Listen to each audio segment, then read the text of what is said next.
Voici une vidéo particulière sur l'euro-dollar. Donc je vous l'avais promis hier, j'ai eu des petits soucis techniques et maintenant ils sont résolus. Donc je vais pouvoir vous faire l'analyse de l'euro-dollar.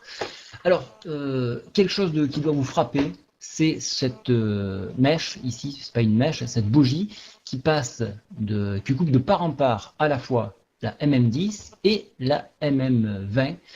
Donc, de ce fait de s'affranchir de ces deux moyennes mobiles, on a un potentiel de hausse pouvant nous tirer jusqu'à 1,3788. Alors, qu'est-ce que c'est qui m'encourage à aller dans ce sens-là? Tout simplement parce que regardez, au niveau de la MACD, on a croisé et on commence à avoir son premier histogramme positif. Le stochastique laisse suffisamment de marge pour y arriver. Donc, on est quand même assez loin de la zone de surachat. On s'est appuyé, regardez bien, ici on voit une longue consolidation sur le MA100, c'est la bande noire que vous voyez ici. Donc voilà pourquoi on a ce rebond-là. Je vais maintenant tracer une petite fourchette d'Ambrose, vous allez en comprendre beaucoup plus. Alors voilà. Je vais s'embêter, alors attendez, on va la reprendre. Vous allez voir. Hop, hop. Regardez donc cette fourchette d'Ambrose, nous sommes sur le point de casser par le haut, donc celle-ci. Si toutefois nous venons à la casser, nous pouvons, disons que nous augmentons nos chances d'atteindre ce palier-là. En revanche, un échec à ce niveau-là nous ramènerait sur la M20 à 1,3645.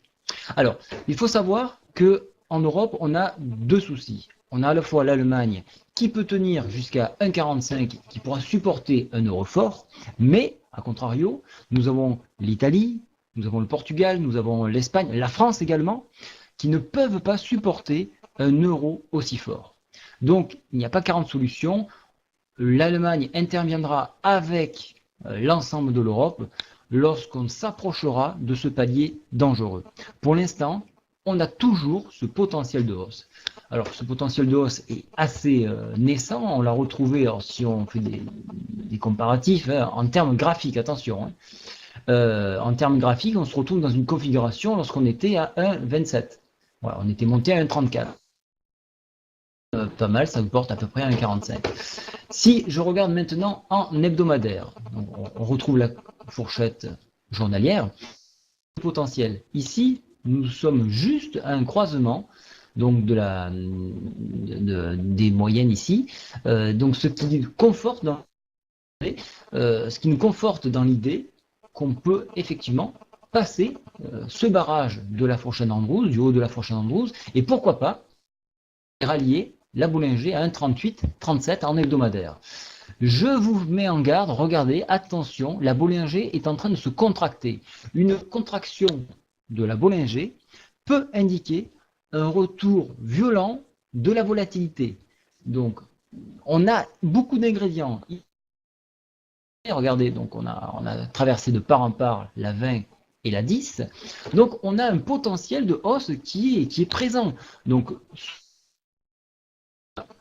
voilà donc ce qu'il fallait révéler donc sur l'euro-dollar. Je voulais vous en avertir hier soir parce que justement il y avait des dépassements et malheureusement je n'ai pas pu vous avertir à temps et donc vous avez loupé cette mèche, un petit retour. Alors pour parler technique, ici on était en train d'avoir un pigeon dans son nid et là on est en train de le casser, donc c'est une envolée, donc attention, faites très attention. Voilà, je vous souhaite à tous une bonne visualisation de cette vidéo. Marquez absolument en bas de la vidéo, dans commentaires, le ressenti que vous avez sur la qualité visuelle et la qualité, bien sûr, de cette prestation. Voilà, n'hésitez surtout pas, bien sûr, à partager cette vidéo. Je vous remercie. Au revoir.